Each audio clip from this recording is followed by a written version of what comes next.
Hello friends, welcome to Vishnu is. This is Raj Kumar. మీరు రీసెంట్గా చూసే ఉంటారు, సెంట్రల్ గవర్నమెంట్ ఏదైతే ఉందో cabinet committee on political affairs, రాజకీయాల వ్యవహారాల క్యాబినెట్ కమిటీ ఏదైతే ఉందో అది ఏం చెప్పింది అని అంటే జనగణనతో పాటే కులగణన కూడా జరగాలి అని చెప్పి. అంటే ఏంటండి, జనగణన ఏదైతే మనం సెన్సస్ చేస్తామో, పాపులేషన్ సెన్సస్ చేస్తామో దానితో పాటే దాంట్లోనే కులగణన కూడా జరగాలి. అంటే క్యాస్ట్ సెన్సస్ కూడా జరగాలి, క్యాస్ట్ సెన్సస్ కూడా జరిపిస్తాము అయితే చెప్పడం జరిగింది. సో క్యాస్ట్ సెన్సస్ అంటే ఏంటి, దానివల్ల ఏంటి ప్రయోజనం అనేది మనం ఈ వీడియోలో చూడడానికి ప్రయత్నం చేద్దాం.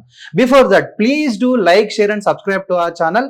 అలాగే ఏదైనా మీకు ఏమైనా క్వైరీస్ ఉన్నాయి, కంప్లైంట్స్ ఉన్నాయి, ఏదైనా డౌట్స్ ఉంటే కనుక కంపల్సరీగా కామెంట్ చేయండి. Will reply back for sure. ఓకేనా? ఫస్ట్ అసలు సెన్సస్ అంటే ఏంటండి? సెన్సస్ అంటే ఏంటంటే పాపులేషన్ సెన్సస్ అని మనకు తెలుసు. జనాభాని లెక్కించడం, ఎంతమంది జనాభా ఉన్నారు ఏంటి అని చెప్పి లెక్కించడాన్ని మనం సెన్సస్ అయితే అని చెప్తాం. అది మనం ప్రతిసారి 10 సంవత్సరాలకు ఒకసారి చేస్తాం. 10 సంవత్సరాలకు ఒకసారి అయితే మనం ప్రతిసారి చేయడం అనేది జరుగుతుంది. అలాగే ఎవరు కండక్ట్ చేస్తారనంటే గృహ మంత్రిత్వ శాఖ, మినిస్ట్రీ ఆఫ్ హోమ్ అఫైర్స్ లో ఉన్నటువంటి office of the registrar general and census commissioner, గృహ మంత్రిత్వ శాఖలోని office of the registrar general and census commissioner అనే డిపార్ట్మెంట్ ఏదైతే ఉందో అది ఈ సెన్సస్ అనేది చేయడం జరుగుతుంది. పాపులేషన్ ని లెక్కించడం అనేది జరుగుతుంది. దీనికి ఒక చట్టం ఉండాలి కదా. ఇది లెక్కించడానికి గల ఉన్న చట్టం ఏంటి అని అంటే సెన్సస్ యాక్ట్ 1948. 1948 లో ఏర్పరిచినటువంటి సెన్సస్ యాక్ట్ ప్రకారము ప్రతి 10 సంవత్సరాలకు ఒకసారి మినిస్ట్రీ ఆఫ్ హోమ్ అఫైర్స్ ఏదైతే ఉందో దీంట్లో ఉన్నటువంటి office of the registrar general and census commissioner department అనేది ఈ సెన్సస్ ని చేయడం అనేది జరుగుతుంది. ఓకేనా? క్లియర్ కదా ఇక్కడ నుంచి? అంటే ఈ పాపులేషన్ సెన్సస్ లో మనం ఏమేమి తీసుకుంటాం అని అంటే ప్రతి ఒక్క ఎన్ని ఇల్లులు ఉన్నాయనేది ఫస్ట్ లెక్కిస్తారు, హౌసెస్ అనేవి లెక్కిస్తారు. దాని తర్వాత అందులో ఎంతమంది జనాలు ఉన్నారు, వాళ్ళ ఏజ్ ఎంత, వాళ్ళ సెక్స్ ఏంటి, పిల్లలు ఎంతమంది, పెద్దోళ్ళు ఎంతమంది, ఆడోళ్ళు ఎంతమంది, ముసలోళ్ళు ఎంతమంది, చదువుకున్న వాళ్ళు ఎంతమంది, జాబ్ చేస్తున్న వాళ్ళు ఎంతమంది, ఇవన్నీ కూడా లెక్కిస్తాం. ఏంటి? ఏజ్, సెక్స్, మతం ఏంటి, ఏ భాష మాట్లాడతారు, ఏం చదువుకున్నారు, ఏం వృత్తి చేస్తున్నారు వాళ్ళు, మైగ్రేషన్ అంటే సిటీకి వచ్చారా, ఎవరైనా ఊర్లలో ఉన్న వాళ్ళు సిటీకి వచ్చారా, సిటీలో ఉన్నవారు ఇంకెక్కడికైనా వెళ్ళారా, migration, internal migration, intra state migration కావచ్చు, ఇంటర్ స్టేట్ మైగ్రేషన్ కావచ్చు. ఓకేనా? అంటే ఊర్లలో ఉన్న వాళ్ళు సిటీకి రావచ్చు, మన రాష్ట్రంలో ఉన్న వాళ్ళు పక్క రాష్ట్రానికి పోవచ్చు, పక్క రాష్ట్రంలో ఉన్న వాళ్ళు మన రాష్ట్రానికి కూడా రావచ్చు. ఇది పాసిబుల్ కదా మైగ్రేషన్ అనేది. సో ఆ మైగ్రేషన్, ఆ తర్వాత హౌసింగ్, ఒక్కొక్కరికి ఎన్ని ఇల్లులు ఉన్నాయి, ఎంత స్క్వేర్ ఫీట్ ఇల్లు ఉంది, ఎన్ని గదులు ఇల్లు ఉంది, ఇవన్నీ కూడా లెక్క పెడతారనమాట. ఫస్ట్ సెన్సస్ ఏదైతే ఉందో అంటే అప్పట్లో ఉన్నటువంటి బ్రిటిష్ ఇండియాలో 1881 నుంచి 1931 వరకు, 1881 నుంచి 1931 వరకు ఏవైతే సెన్సస్ జరిగాయో ఈ సెన్సస్ లో కులగణన కూడా జరిగింది. దేంట్లో 1881 నుంచి 1931 వరకు ఏదైతే సెన్సస్ జరిగాయో వాటిలో కులగణన కూడా జరిగింది. కానీ 1951లో కులగణన చేయలేదు. 31 వరకు జరిగాయి. 1951లో సెన్సస్ ఏదైతే జరిగిందో దాని నుంచి కులగణన అనేది చేయలేదు. కానీ 1961లో సెంట్రల్ గవర్నమెంట్ ఏం చెప్పింది అని అంటే రాష్ట్రాలకి, ప్రతి రాష్ట్రము మీకుగా ఓబీసీలు ఎంతమంది ఉన్నారో లెక్కించుకోండి అని చెప్పడం జరిగింది. ఏం చెప్పింది? ఓబీసీస్, అదర్ బ్యాక్వర్డ్ క్యాస్ట్ ఎవరైతే ఉన్నారో, బ్యాక్వర్డ్ క్లాస్ వెనుకబడిన వర్గాలు ఎవరైతే ఉన్నారో వాళ్ళని మీ రాష్ట్రంలో ఎంతమంది ఉన్నారో మీకుగా లెక్కించుకోండి అని అయితే చెప్పడం జరిగింది. క్లియర్ గా ఇక్కడ వరకు. లాస్ట్ సెన్సస్ ఎప్పుడు జరిగింది? 2011లో. సో 10 సంవత్సరాల తర్వాత అంటే 2021లో జరగాలి. 2021లో జరిగిందా? జరగలేదు. ఎందుకు? ఆ టైంలో కోవిడ్ ఉంది. సో కోవిడ్ నుంచి పోస్ట్పోన్ అయితే వచ్చింది. ఇప్పుడు 2026లో జరిగే ఛాన్స్ అయితే ఉంది. కానీ మనకి కరెక్ట్ డేట్ తెలుసా అంటే తెలీదు. జరిగే ఛాన్స్ అయితే ఉంది అని మనం చెప్పొచ్చు. 2026లో జరిగే ఛాన్స్ అయితే ఉంది. ఇక్కడ వరకు క్లియర్ కదా? 2011లో ఏదైతే సెన్సస్ జరిగిందో అది 15వ సెన్సస్. 15వ జనగణన ఎప్పుడు జరిగిందంటే 2011లో. గుర్తుపెట్టుకోండి, 15వ సెన్సస్. అలాగే భారతదేశానికి స్వాతంత్రం వచ్చిన తర్వాత 7వది. మొత్తానికి చూసుకున్నట్టయితే అది 15వది. భారతదేశానికి స్వాతంత్రం వచ్చిన తర్వాత ఎన్నవది అని అంటే 7వది. కానీ 15 ఈజ్ ద ఇంపార్టెంట్ నంబర్. ఎన్ని సెన్సస్ జరిగాయి భారతదేశంలో, ఎన్ని జనగణనలు జరిగాయి భారతదేశంలో అంటే 15. ఆ 15వది ఎప్పుడు జరిగిందంటే 2011లో జరిగింది. క్లియర్ కదా ఇక్కడ వరకు అయితే. తర్వాత చూద్దాం అప్కమింగ్ సెన్సస్ అంటే వచ్చే సెన్సస్ 2026 అని మనం అనుకుంటున్నాం, డేట్ అయితే తెలియదు. దీంట్లో ఏముండబోతుంది అని అంటే first time via mobile app, ఒక మొబైల్ యాప్ డిజైన్ చేసి మొబైల్ యాప్ ద్వారా తీసుకొని ఉన్నారు. ఇప్పటివరకు అంటే రాసుకునే వాళ్ళు, కానీ ఇప్పుడు మొబైల్ యాప్ ద్వారా తీసుకొని ఉన్నారు. దానితో పాటు ఏం చేస్తారు అని అంటే వీటన్నింటితో పాటు మనం ఇంతకుముందు ఏవైతే చెప్పుకున్నామో వాటితో పాటు క్యాస్ట్ని యాడ్ చేయబోతున్నారు. ఈ క్యాస్ట్ అడిషన్స్ అన్ని కూడా డ్రాప్ డౌన్ ఆప్షన్ లో ఉంటాయి, దాన్ని సెలెక్ట్ చేస్తే సరిపోతుంది. ఓకే కదా. బట్ ఈ డ్రాప్ డౌన్ ఆప్షన్ ఏదైతే ఉందో, ఈ క్యాస్ట్లు ఏవైతే ఉన్నాయో ఒక్కొక్క రాష్ట్రంలో, మన రాష్ట్రంలో బీసీలు అంటే కొన్ని కులాలు ఉంటాయి, వేరే రాష్ట్రంలో వేరే కులాలు ఉంటాయి. అంటే ఒక్కొక్క రాష్ట్రానికి ఇంకొక రాష్ట్రానికి చాలా తేడా ఉంటుంది ఈ కులాలు తర్వాత కేటగిరీస్ లో కూడా. సో దాన్ని బట్టి ఇది టెస్టింగ్ ఫేజ్ లో ఉందన్నమాట. ఈ టెస్టింగ్ అంతా అయిపోయిన తర్వాత మనకి ఏదైతే సెన్సస్ జరగబోతున్నాయో అప్పుడు మనకు ఒక ఫైనల్ వర్షన్ అనేది తెలుస్తుంది. క్లియర్ కదా. ఇప్పటి వరకు అయితే ఎప్పుడైనా సరే సెన్సస్ అనేది 2 phases లో చేస్తారు. ఫస్ట్ ఫేజ్ లో ఏం చేస్తారంటే హౌసెస్ లిస్ట్ చేస్తారు. సెకండ్ స్టేజ్ లో జనాభాని లెక్కించడం జరుగుతుంది. ఫస్ట్ ఏం చేస్తారు, ఎన్ని ఇల్లులు ఉన్నాయి, ఒక ఊరు తీసుకుంటే ఊర్లో ఎన్ని ఇల్లులు ఉన్నాయి, ఫస్ట్ ఫేజ్ అది.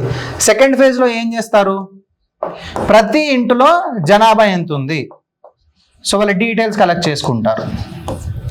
క్లియర్ కదా ఇక్కడ వరకు. Next time line and political context. ఎందుకు సడన్ గా సెంట్రల్ గవర్నమెంట్ ఇప్పుడు ఏం చెప్పింది, జనగణనతో పాటు కులగణన కూడా చేయాలి అని చెప్పి సెంట్రల్ గవర్నమెంట్ ఎందుకు చెప్పింది అని అంటే 2021లో సెన్సస్ అయితే పోస్ట్పోన్ అయ్యాయి కోవిడ్ తర్వాత. ఆ తర్వాత ఏం జరిగింది, ఎటువంటి డేట్స్ అనేవి అనౌన్స్ చేయలేదు. కానీ ఏం చెప్పింది 2023లో బీహార్ రాష్ట్రం ఆల్రెడీ క్యాస్ట్ సెన్సస్ చేసింది. 2024లో ఏపీలో, ఇటు తెలంగాణలో కూడా చేయడం జరిగింది. అటు కర్ణాటకలో చేశారు. దాని తర్వాత జార్ఖండ్లో, మహారాష్ట్రలో కూడా చేయాలి అని చెప్పి అసెంబ్లీలు తీర్మానాలు చేయడం జరిగింది. అంటే ప్రతి రాష్ట్రము కూడా కాస్ట్ సెన్సస్ మీద ఇంట్రెస్ట్ చూపిస్తోంది. అందుకని చెప్పి ఏం చేస్తారంటే రాష్ట్రాలకి బదులుగా ఒకటేసారి ఏదైతే జాతీయంగా చేసే జనాగణన ఏదైతే ఉందో, జనాభా లెక్కలు ఏవైతే ఉన్నాయో దాంట్లోనే చేస్తే తెలిసిపోతుంది కదా, మనకి అక్యురేట్ డేటా అనేది వస్తుంది కదా అని చెప్పి సెంట్రల్ గవర్నమెంట్ చేయడం జరిగింది. కాకపోతే దానితో పాటు 2025 ఎండింగ్ లో బీహార్లో ఎలక్షన్స్ ఉన్నాయి, జనరల్ ఎలక్షన్స్ వస్తున్నాయి అన్నమాట. సో దానికోసం కూడా మేబీ పొలిటికల్ గా కూడా ఇది కొంచెం ఇంపాక్ట్ చూపించే అవకాశం అయితే ఉంటుంది. నెక్స్ట్ మనం ఆల్రెడీ చెప్పుకున్నాం 1931 వరకు క్యాస్ట్ సెన్సస్ అయితే చేశారు. First central caste enumeration since 1931 excluding SC ST 1931 వరకు చేయడం జరిగింది. ఆ తర్వాత క్యాస్ట్ సెన్సస్ అయితే జరగలేదు. కానీ ప్రతిసారి ఏంటంటే SC ST వాళ్ళు ఎంతమంది ఉన్నారో అనేది మనం తెలుసుకునే వాళ్ళం. సో వచ్చే ఇబ్బంది అంతా ఎక్కడ ఉంటుంది, ఇప్పుడు వెనుకబడిన వర్గాలకే ఉంటుంది అనమాట. సో SC ST లెక్కలు అయితే మన దగ్గర ఎంతో కొంత ఉన్నాయి, OBC లెక్కల్లోనే మనకి స్పష్టత అనేది లేదు. కానీ ఇప్పుడు ఈ సెన్సస్ ద్వారా అయితే స్పష్టత దొరికే ఛాన్స్ అయితే ఉంటుంది. నెక్స్ట్ క్యాస్ట్ సెన్సస్ అంటే ఏంటి, ఏ క్యాస్ట్ ఎంతమంది సిటిజన్స్ ఉన్నారో వాళ్ళ క్యాస్ట్ ఏంటి అనేది చెప్పడం. ఓకేనా. 1931లో లాస్ట్ అనేది చేయడం జరిగింది. Only SC ST data collect చేసాము. OBC అండ్ జనరల్ క్యాస్ట్ వాళ్ళ డేటా అనేది కలెక్ట్ చేయలేము. ఒకవేళ కలెక్ట్ చేసినా కూడా రాష్ట్రాలు కలెక్ట్ చేసాయి, దాంట్లో స్పష్టత అనేది లేదు. క్లియర్ కదా. OBC డేటా ఏదైతే ఇప్పటివరకు అయితే ఉందో, అది ఏంటనంటే ఎస్టిమేషన్ మాత్రమే, నాట్ యాక్చువల్ కౌంట్. మీకు చెప్పింది అర్థమవుతుంది కదా. SC ST డేటా అనేది మనం ప్రతి సెన్సస్ లో కలెక్ట్ చేసాము. OBC డేటా ఏదైతే కలెక్ట్ చేసామో అది కేవలం ఎస్టిమేషన్స్ మాత్రమే, అది యాక్చువల్ కౌంట్ అనేది కాదు. So there are so many discrepancies are there in OBC count. First backward classes commission, దాన్ని మనం కాలేల్కర్ కమిషన్ అని పిలుస్తాం, 1953.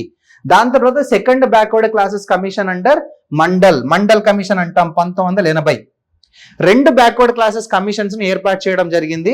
ఈ రెండవ బ్యాక్వర్డ్ క్లాసెస్ కమిషన్ అయినటువంటి మండల్ కమిషన్ అంటాం. మండల్ కమిషన్ ఏం చెప్పింది అనంటే OBCs అందరికీ కూడా 27% రిజర్వేషన్ ఇవ్వాలి అని చెప్పింది. వెల్ అండ్ గుడ్, OBCs కి 27% రిజర్వేషన్ ఇవ్వాలి. ఎందుకనంటే ఆల్రెడీ SC ST వర్గాలకి మన దగ్గర ఒక స్పష్టమైన కౌంట్ ఉంది, ఎంతో కొంత వాళ్ళ కోసం సపరేట్ గా ఉంచినటువంటి రిజర్వేషన్స్ ఉన్నాయి. సో ఫస్ట్ టైం ఓబీసీస్ కి 27% రిజర్వేషన్ ఇవ్వాలి అని చెప్పైతే మండల్ కమిషన్ 1980లో చెప్పింది. కానీ ఓబీసీస్ మీద మనకి స్పష్టమైన కౌంట్ ఉందా, స్పష్టమైన లెక్కలు ఉన్నాయా అంటే లేవు. అది ఓన్లీ ఎస్టిమేషన్స్ మాత్రమే. ఎస్టిమేషన్స్ తో పోయి రిజర్వేషన్ ఇస్తే, ఎస్టిమేషన్స్ ని బేస్ చేసుకొని కనుక రిజర్వేషన్ ఇస్తే ఎవరికైతే అవసరం ఉందో వాళ్ళ యొక్క అవసరాలని ఈ రిజర్వేషన్ తీర్చగలుగుతుందా అంటే లేదు. ఎందుకనంటే రాజకీయంగా కావచ్చు, పలుకుబడి ఉన్న వాళ్ళు కావచ్చు, అవసరమైన వాళ్ళని పక్కకు తోసేసి వాళ్ళు దాని యొక్క ఫ్రూట్స్ తినే అవకాశం అయితే ఉంటుంది. కరెక్టే కదా. Next 2011 SECC socio economic and caste census అంటే సామాజిక ఆర్థిక కులగణన ఎప్పుడు జరిగింది? 2011లో యూపీఏ హయాంలో జరిగింది. ఎవరి హయాంలో? యూపీఏ గవర్నమెంట్ హయాంలో అయితే జరిగింది.